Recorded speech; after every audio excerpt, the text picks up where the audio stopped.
Hey y'all. Hey y'all. We have been full-time Liveaboards for almost 2 years now. And oh, the things we've learned along the way. Today we want to share with you 5 things we wish we had known before we started on this crazy adventure. Number 1 on the list, I would say, is we did not know what a giant opponent mold, mildew, and mustiness would be. And it's something that you really have to, learn through your mistakes. And you have to have a lot of moisture mitigation on the boat to help take care of it. I noticed that my clothes that are hanging in a closet, if I'm not rotating my clothes around, they'll start to smell really musty. Oh, tell them what just happened yesterday. It was sort of crazy. Well, it's a full-time battle, like Andrea said.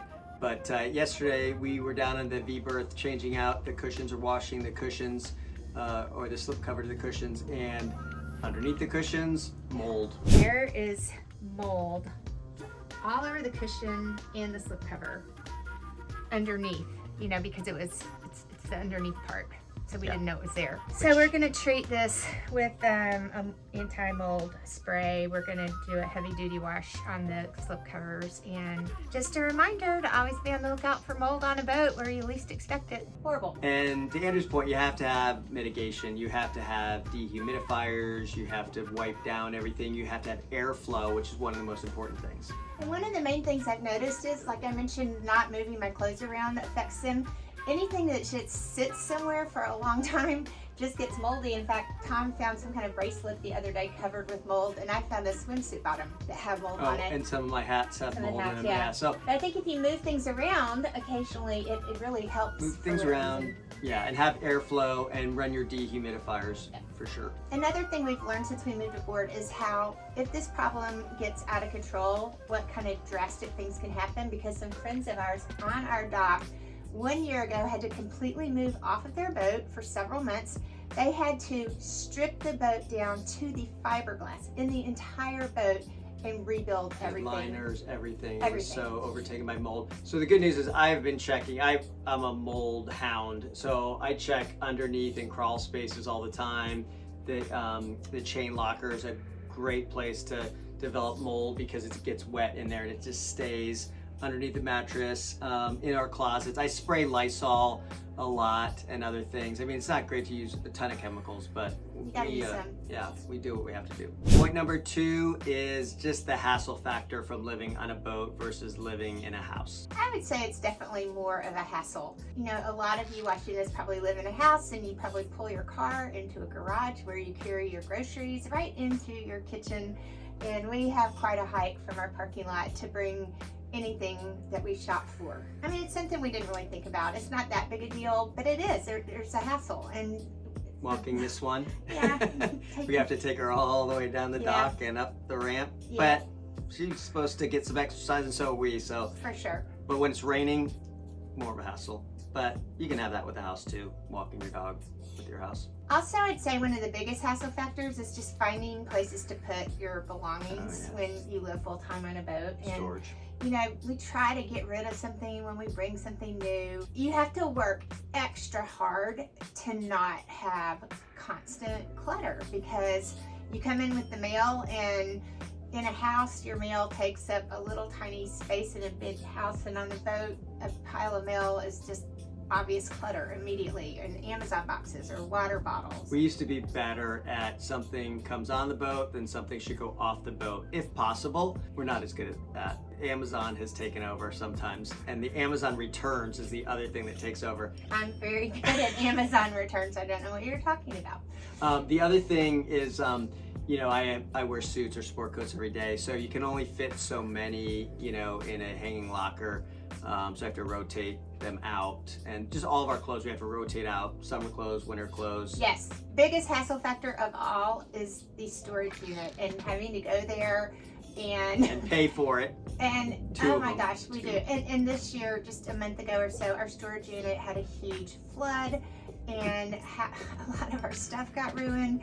Did they do any favors for us as a result? Did they give us a discount? No. It's also on the wrong side of the tracks too. You got to be packing heat or something to go there. We'd love to free ourselves from the storage unit for sure. The third thing I wish we would have known before we moved on the boat.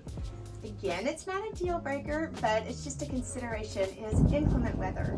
And part of the reason we didn't give that any thought is because we got our first boat 7 years ago, and honestly the weather in San Diego, California is beautiful most of the time, but this past year was just horrible. In fact, we didn't even take Sea All out from October until July, because the weather was just bad. And it's another hassle factor really, because when the weather is inclement, again, you have to walk all the way down a couple of docks and across a ramp into a parking lot to the car. Your jeans are wet even if you have an umbrella. It's just gloomy, cold. It's no fun when the weather is bad. So we're hoping for a sunnier winter.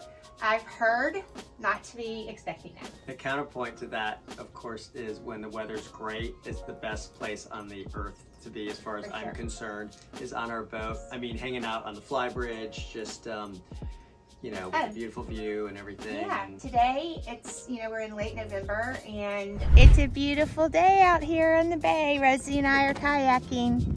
Rosie, you, what about me? And Tom is paddling. It was probably 68 degrees and sunny. Usually it's lovely, but when it's bad, it's really, really bad. Not as bad as the East Coast, though. Sure. Northeast, or northwest. I just noticed this, that we were just talking about it. Andrew's in the light and I'm in the dark. I need to come to the light. I can't even come to the light. So we shared 3 negative things. Now for the positive, although we twisted some positives in with our negatives as well. But my favorite thing is we live in the most expensive city in the United States. A real estate ranking named San Diego the most expensive place to live in the country. And to have any kind of an ocean view or partial ocean view is $4 or $5 million, I would say. We have an ocean view every single day, as far as I'm concerned. When you wake up on a boat and look outside, you can't beat the price and the cost on living on a boat, in my opinion, compared to, you know, what houses cost and upkeep, and although upkeep on boats is a lot as well. And we say we wish we had done it before because, hey, maybe we would have done it sooner, because it really is a wonderful lifestyle here on the water. Another thing we wish we would have known before we moved aboard full-time, or again, maybe we would have even done it sooner, is the most amazing community we have, both when we were at the Marriott and now that we're at a new marina. The people we have met have become our dear lifelong friends, and we're there to look out for each other. We have good times together, we support each other, we watch out for each other's boats, and you just can't beat the boating community. Yeah, I would say we talk to our neighbors a lot more than we did when we were living in a house, because you're pretty much right on top of each other. If somebody sneezes next door, you can say Gesundheit to them because you can hear them. Or I'm sure they love hearing all of our conversations, even our filming. But it's a great community, and everybody looks out for one another, like Andrew said. So I'm curious, are there things you wonder about if you're thinking of one day becoming a liveaboard? If there are, shoot your questions to us and we will answer them, because as we've said before, we're on this journey maybe one step ahead of you, and we want to help you all we can by what we have learned and the mistakes we've made. And as you can see, it's close to the holiday season, so happy holidays, everybody. I like that, because the trees in the background. We didn't even mention the tree. Yes. We thank you for joining us, and we'll see y'all soon.